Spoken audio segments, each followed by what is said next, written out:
場場次，永明國際公開級杯賽第3場嘅總決賽。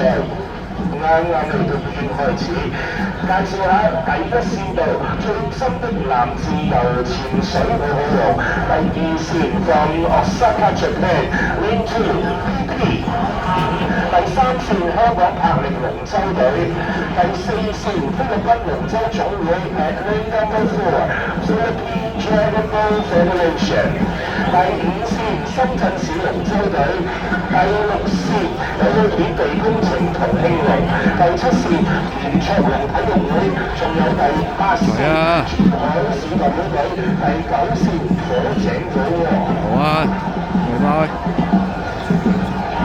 好啦，暫時咧喺呢個取得嘅兩個距離啦，帶出頭嘅咧見到係8線嘅珠海代表隊，仲有咧就係7線嘅袁卓龍。